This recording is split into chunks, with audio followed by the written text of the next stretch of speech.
It is video the state fought hard to keep secret. Now it's a Fox Undercover exclusive airport surveillance video showing a Massachusetts judge allegedly stealing an expensive watch at Logan Airport.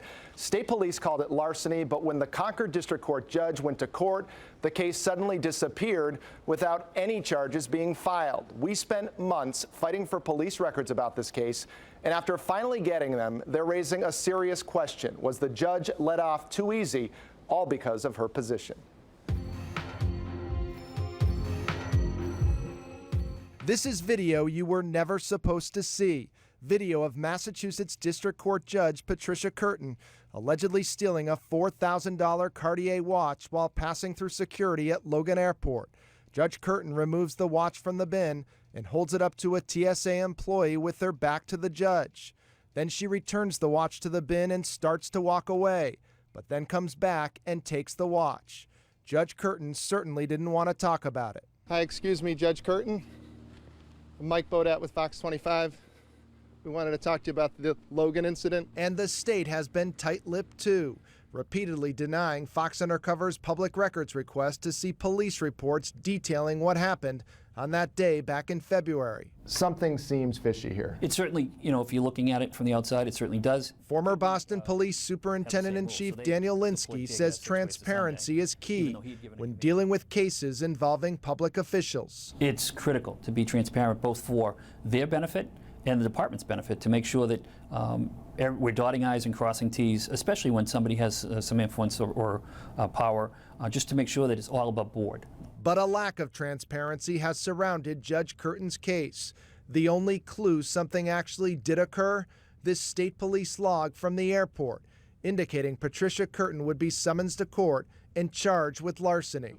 But Judge Curtin was never charged with anything. The clerk magistrate here at East Boston District Court decided against just charging the judge with the felony and held a hearing instead.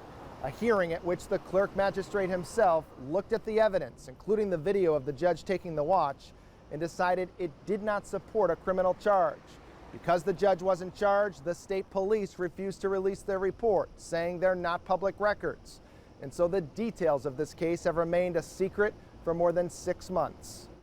But Suffolk County District Attorney Dan Conley agreed to release the reports and video last week after we asked if Judge Curtin received special treatment because she's a judge. A spokesman was adamant that the DA wanted Judge Curtin charged with larceny. The incident starts with a report of a stolen $4,000 watch. A half hour later, the judge is located in the American Airlines VIP Admirals Club, reading a newspaper, where she admits taking the watch and hands it over. When asked for ID, she gives two, her driver's license and her district court ID card, identifying her as a judge. Judge Curtin tells a trooper, "I saw the watch in the bin and attempted to notify the TSA, but they were too busy. I was trying to get my bags, and with all the confusion, I placed the watch in my bag. It was an honest mistake." Another trooper asks, with all the law enforcement personnel at the airport, why she would not give the watch to any of them. She replies that she tried, but everything was so busy and moving so fast.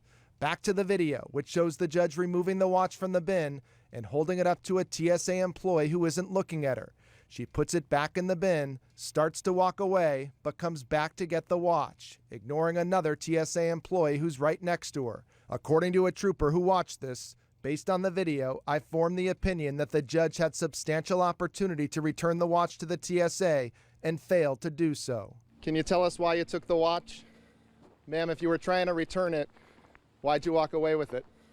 Can you just answer a few questions? We're just trying to understand your side of the story, ma'am. There's enough based on what I've seen that charges could have issued based on probable cause. We showed the police reports to retired Superior Court Judge Isaac Borenstein.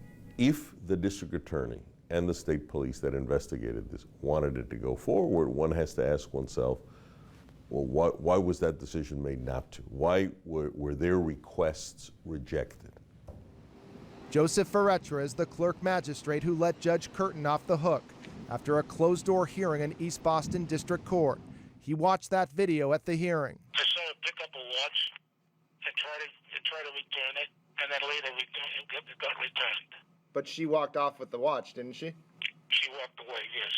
So that seems suspicious, doesn't it? Her intent was to return it to a TSA person, a state police officer or someone. That was her intent, and it ended up that way. Is she getting special treatment because of who she is? Absolutely not. But things broke in Judge Curtin's favor again. She had been placed on leave, but after her hearing, she returned to the job, doing only administrative work until retiring August 4th. Working that desk job for nearly 4 months kept her on the payroll long enough to collect a raise, which in turn boosted her pension by $10,000 a year for life. Judge Borenstein doesn't know if Judge Curtin retired because of the Logan incident, but says the lack of information from the state about Judge Curtin's brush with the law is troubling. Is this person being treated the same way anybody else would have been treated? That's where people's minds go when you keep them from getting information. And we're not getting a lot of information from the trial court about why Judge Curtin never returned to the bench after the Logan incident. The court only saying her reassignment to administrative duties was a personnel matter. As for the criminal case against Judge Curtin, a court spokesperson noted that neither the DA nor the state police appealed the clerk's decision to not charge the judge with a crime, which raises another interesting question. Judge Curtin's attorney, David Eisenstadt, just happens to be friends with Suffolk County DA Dan Conley and also a major donor to him. We asked if that connection had anything to do with why prosecutors didn't appeal the case. The DA's office says no, that the case wasn't appealed because the burden of proof would be even higher before a jury, and they had already presented all their evidence to the clerk magistrate. The DA's spokesman also says that the DA and Attorney Eisenstadt never discussed this case, and again pointed out that the DA's office wanted Judge Curtin charged with larceny. We also followed up with Attorney Eisenstadt, but he did not return several phone calls. This story started with a tip. Do you have inside information about something that needs to be exposed? We want to hear it. Call us at 1-800-TV-FOX25.